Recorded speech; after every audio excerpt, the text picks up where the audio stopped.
क्या आपने कभी सोचा है कि नॉर्थ कोरिया के सैनिक जो अपने देश से बाहर कदम भी नहीं रखते, वो रूस की जंग में लड़ रहे होंगे? जी हां, आपने सही सुना।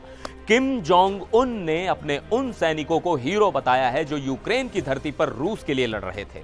यह कहानी इतनी बड़ी है कि इसने दुनिया भर की इंटेलिजेंस एजेंसियों की नींद उड़ा दी है। तो आखिर चल क्या रहा है? नॉर्थ कोरिया के कितने सैनिक यूक्रेन में हैं और क्यों किम जोंग उन अपने सैनिकों की मौत का भी जश्न मना रहा है? चलिए आपको पूरा मामला एकदम आसान भाषा में समझाता हूं। तो हुआ यह है कि नॉर्थ कोरिया की सरकारी न्यूज एजेंसी KCNA ने कुछ तस्वीरें और खबरें जारी की हैं। इन तस्वीरों में नॉर्थ कोरिया का तानाशाह किम जोंग उन अपने उन सैनिकों को मेडल दे रहा है जो यूक्रेन से वापस लौटे हैं। सिर्फ इतना ही नहीं, किम उन सैनिकों के परिवारों से भी मिले जो इस जंग में मारे गए। तस्वीरों में वो रोते बिलखते परिवार वालों को गले लगाते हुए दिख रहे हैं। अब आप सोच रहे होंगे कि नॉर्थ कोरिया के सैनिक यूक्रेन में क्या कर रहे थे, तो यहीं से कहानी का सबसे बड़ा सस्पेंस खुलता है। साउथ कोरिया और पश्चिमी देशों की खुफिया एजेंसियों का दावा है कि नॉर्थ कोरिया ने 2024 में अपने 10,000 से ज्यादा सैनिक रूस की मदद के लिए यूक्रेन भेजे थे। ये सैनिक सिर्फ ट्रेनिंग के लिए नहीं बल्कि सीधे लड़ने के लिए भेजे गए थे। ये रूस की सेना के साथ मिलकर यूक्रेन के कुर्स्क इलाके में लड़ रहे थे। किम जोंग उन ने अपनी स्पीच में कुर्स्क की आजादी का जिक्र भी किया और कहा कि उनके सैनिकों ने अपनी ताकत साबित कर दी है, लेकिन इस हीरोपंती की एक भारी कीमत भी चुकानी पड़ी है। साउथ कोरिया की इंटेलिजेंस के मुताबिक रूस के लिए लड़ते हुए नॉर्थ कोरिया के लगभग 600 सैनिक मारे गए और हजारों घायल हुए।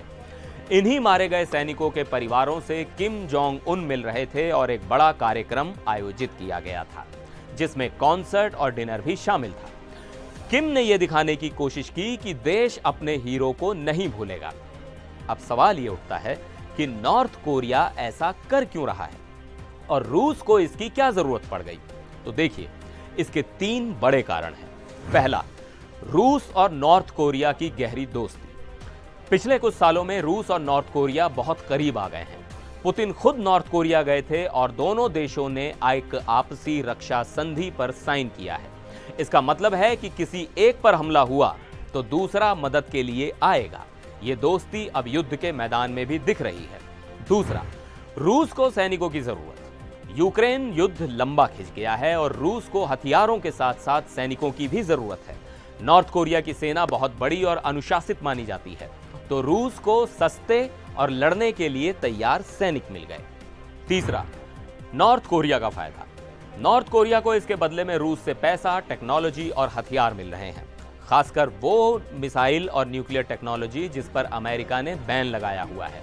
साथ ही किम जोंग उन दुनिया को यह दिखा रहा है कि वो अब सिर्फ एक अलग थलग देश नहीं बल्कि एक ग्लोबल प्लेयर है।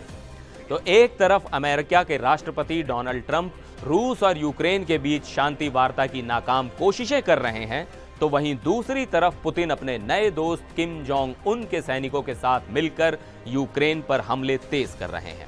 यह घटना सिर्फ एक खबर नहीं है, यह इस बात का सबूत है कि रूस यूक्रेन युद्ध अब सिर्फ 2 देशों की लड़ाई नहीं रही। इसमें नॉर्थ कोरिया जैसे खिलाड़ी भी खुलकर मैदान में उतर आए हैं, जो इस लड़ाई को और भी खतरनाक और लंबा बना सकते हैं। अब आप बताइए, आपको क्या लगता है? क्या नॉर्थ कोरिया का इस युद्ध में शामिल होना दुनिया के लिए एक नए खतरे की घंटी है? अपनी राय नीचे कमेंट्स में जरूर बताइएगा।